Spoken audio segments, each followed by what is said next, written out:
Assalamualaikum warahmatullahi wabarakatuh. Hai adik-adik, berjumpa kembali dengan kakak Siti Wardayuningsih untuk membahas materi pembelajaran kelas 5. Kali ini yang akan kita bahas adalah materi tema 1, subtema 3 yang berjudul lingkungan dan manfaatnya. Baik, yang pertama kita akan membahas kerajinan tangan berkualitas tinggi yang berasal dari Indonesia, yaitu gerabah. Lebih tepatnya berasal dari Pulau Madura. Salah satu warisan karya budaya yang sangat tua, luas persebarannya, dan mampu bertahan hingga sekarang adalah gerabah, yakni barang pecah belah dari tanah bakar yang dibuat secara tradisional. Gerabah-gerabah yang dihasilkan oleh para pengganji di Madura adalah gerabah yang dibuat dari tanah liat yang berwarna kuning dengan pasir halus. Beberapa daerah di Madura menjadi penghasil gerabah, seperti di Mandala Andulyang, Dukoru Baru, Yangkatan Kiangean, Baragung, Pademawa, Dalpenyang Pakaporan, dan Blega Bangkalan. Penggunaan gerabah sendiri memiliki banyak keuntungan, seperti harganya yang murah, anti karat, mudah dibersihkan, dan mengurangi polusi. Di samping itu juga, dalam proses pembuatannya menyerap banyak tenaga kerja. Kerajinan gerabah ini juga merupakan salah satu cara melestarikan warisan budaya yang telah turun-temurun. Mengingat manfaat yang banyak tersebut, maka pelestariannya perlu mendapat perhatian kita semua. Salah satu caranya dengan menjaga kualitas. Untuk mendapatkan informasi lebih banyak tentang cara pembuatan gerabah dan alat atau bahan apa saja yang dibutuhkan, adik-adik dapat membaca teks di buku tematik di halaman 124 yang berjudul Gerabah dari Pulau Madura.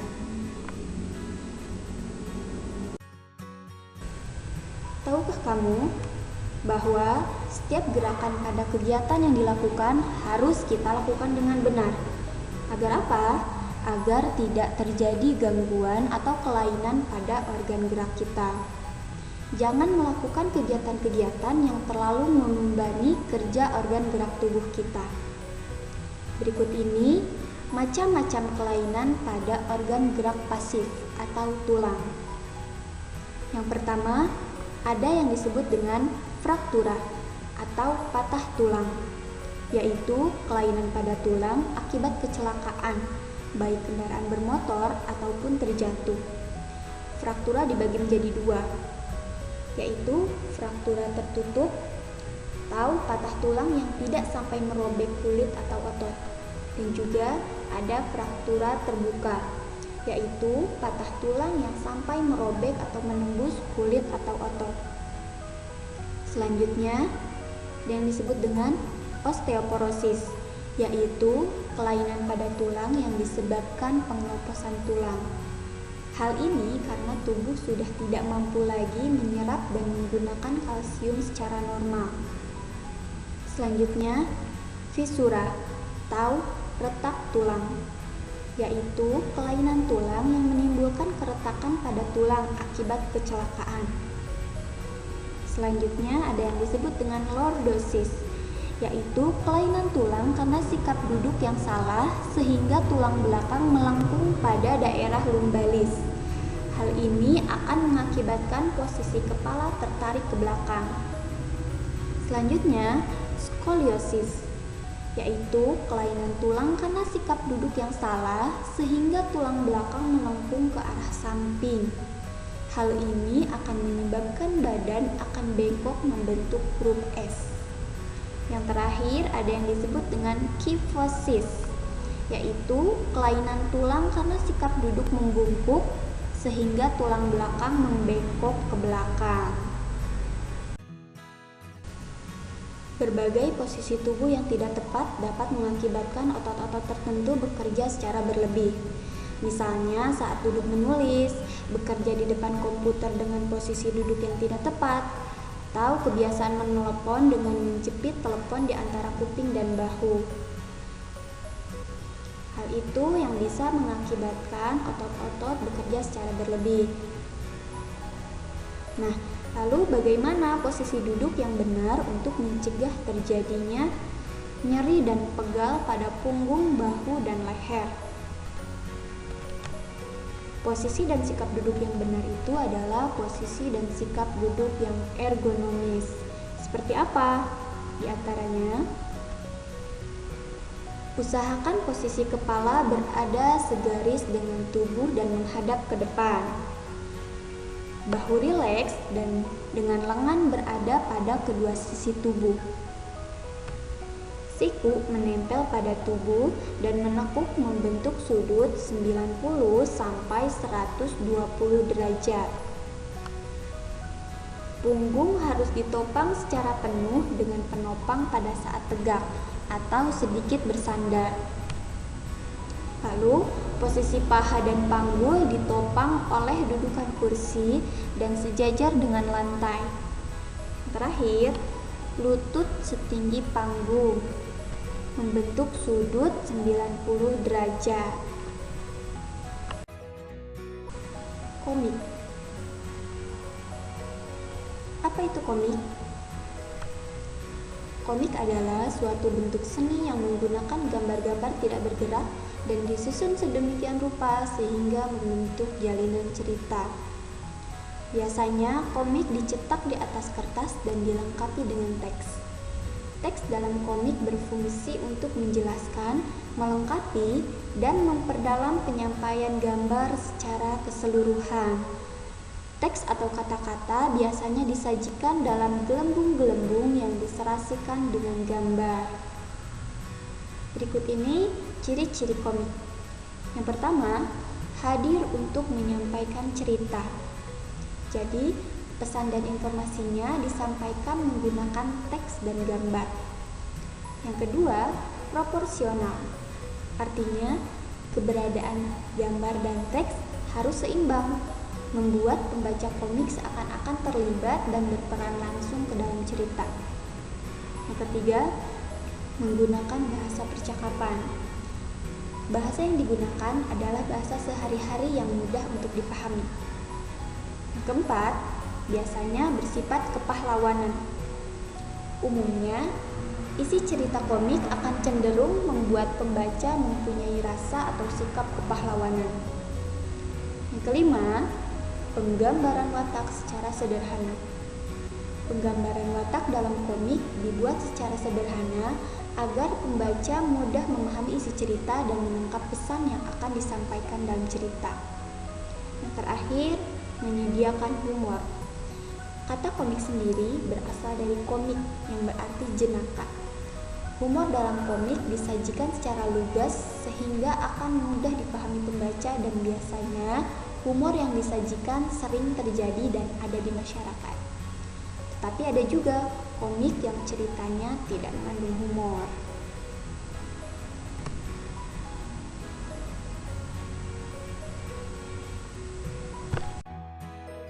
Selanjutnya kita akan membahas tentang pengaruh kondisi geografis Indonesia.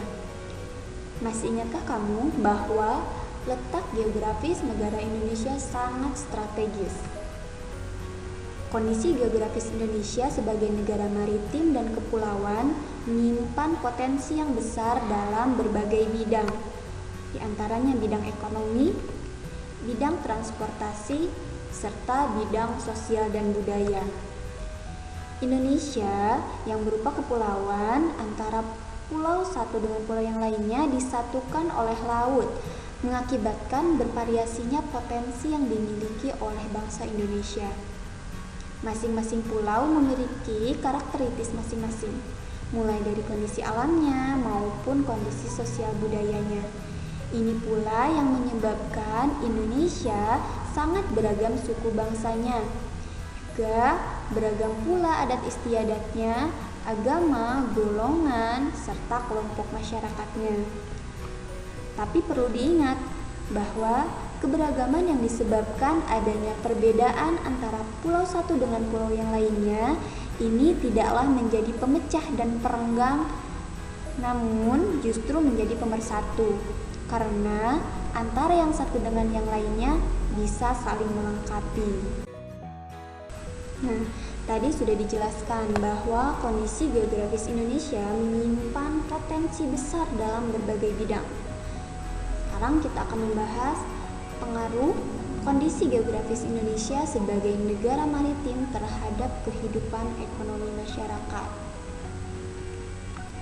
Kondisi geografis sebagai negara maritim dan kepulauan membawa banyak keuntungan bagi bangsa Indonesia.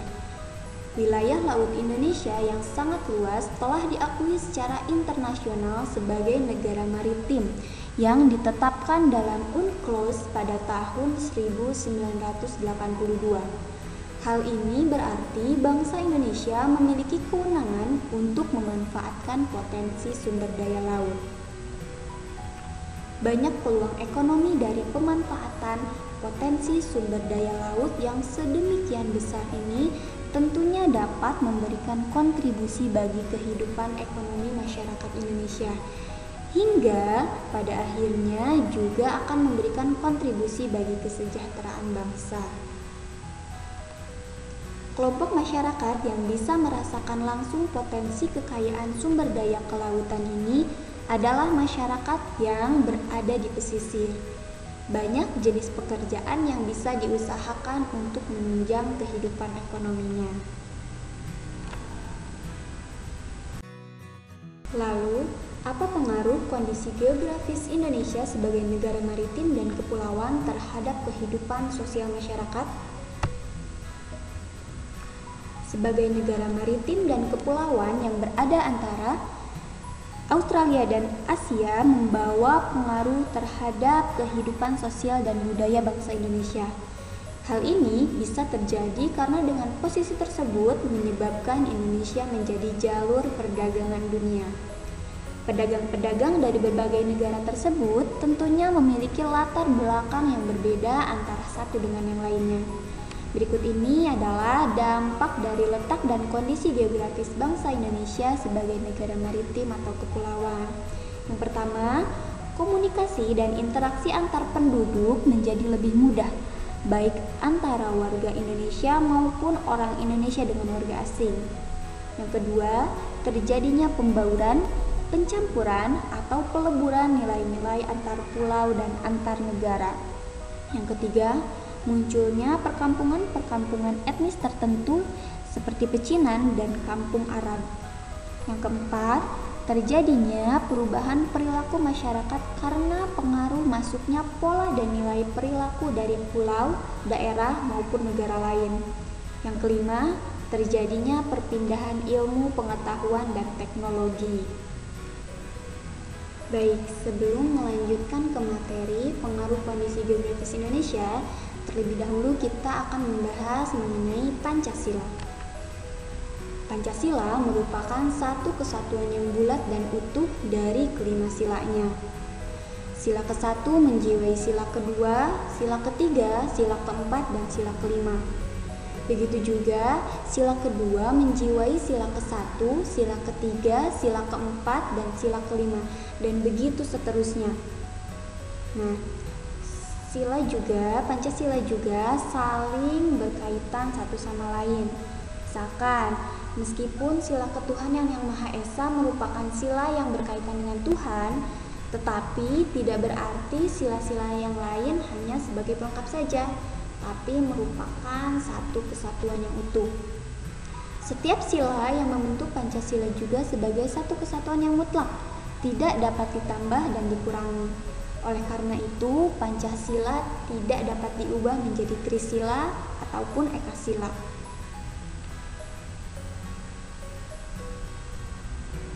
Baik, kita kembali membahas tentang pengaruh kondisi geografis Indonesia.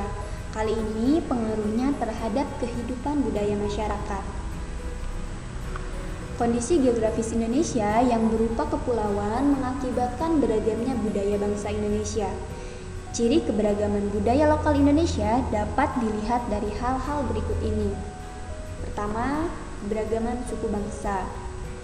Suku-suku bangsa di Indonesia diklasifikasikan menjadi sekitar 19 suku bangsa Indo.